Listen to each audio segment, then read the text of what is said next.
in the case of ancient Mesopotamia, this mask would have actually been inlaid most likely with a number of precious materials. The eyes perhaps inlaid with shell and lapis lazuli, the eyebrows also. This sharp groove in the head probably served to anchor a wig that sat on top. We'd imagine it was wavy by way of the shape of the head, and probably made of gold. We have some examples that we'll see later on, especially when we get to the Ur III period of inlay that would be used. The back, while it looks like a head, is actually flat, so it's only a face. It probably would have been fit into some sort of wooden statue. It would have had a wooden body, and the body itself would have been decorated and probably strewn with, precious objects and things like that.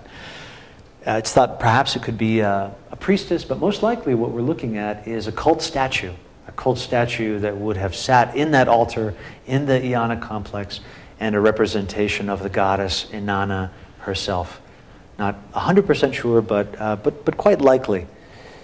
Oops, I'm sorry. Wow, I just jumped ahead here. These objects were actually looted from the National Museum in Iraq in 2003. Let me just go back here real quick so we can see here. Come on. Slideshow. Oops. Oh, come on. Really?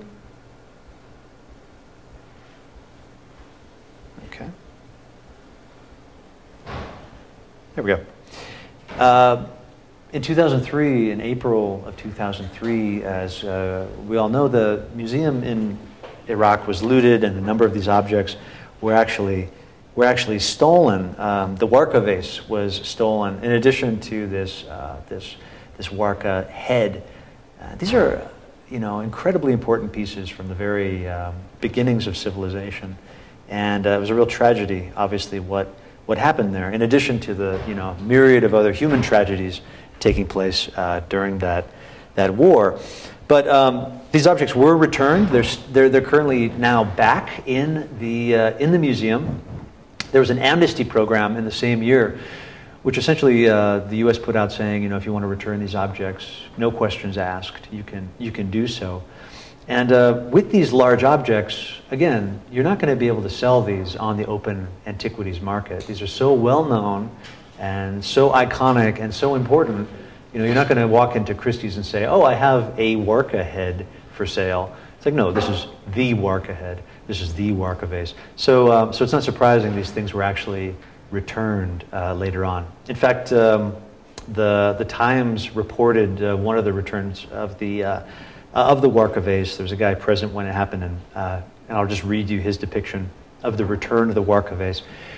As they struggled to lift a large object wrapped by blankets out of the trunk, the American guards at the gate of the museum raised their weapons. For a moment, a priceless 5,000-year-old vase, thought to have been lost in the looting after the fall of Baghdad, seemed to meet its end. But one of the men peeled back the blanket to reveal carved pieces that were clearly something extraordinary. 3 feet high and weighing 600 pounds intact, this was the sacred vase of Warka, regarded by experts as one of the most precious of all treasures taken during the looting that shocked the world in the chaos following the fall of Baghdad. Broken in antiquity and stuck back together, it was once again in pieces, in 14 pieces. It has since been put back together, but it did suffer damage during this period. The upper and lower registers were destroyed, but fortunately it's been put back together. The same can't be said of many other things that were taken from the museum at this time. The looting of the museum was systematic and planned out. It wasn't a spontaneous act. People attacked it with glass cutters to get into the museum exhibits. And what's more, when they got down to the basement, they destroyed all the museum records.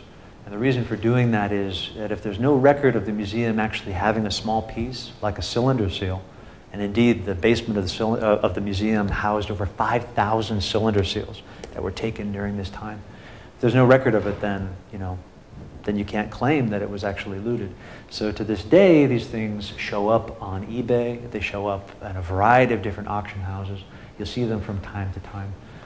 And they're coming from, from this period of looting and then current looting that's taking place in Iraq, in Afghanistan, and elsewhere. So this is a real problem, one that we'll kind of be addressing a little later in the semester too. Anyway, so that's it for writing and art during the Uruk period. Any questions before we break? Any images you want to see? Any questions you had about these guys? Yeah. Oh, the figure that was beside him. Yeah, this is on the vase itself. It's right here. You've got this really interesting composition of this ram and these two small figures, a scribal figure standing on a platform, and this guy's holding a platform, and this is the cuneiform sign for N. There's some debate about this, but it seems to be the early sign for N. And again, right, that's behind Inanna, or this priestess. So what's taking place is this exchange, right? Worship, devotional offerings for, things like these maize, these attributes of civilization, kingship, or this endship being one of them. Oh, it's the symbol itself. It's one of these cuneiform symbols, so it's highly stylized. I don't have it on that list, do I? That early one.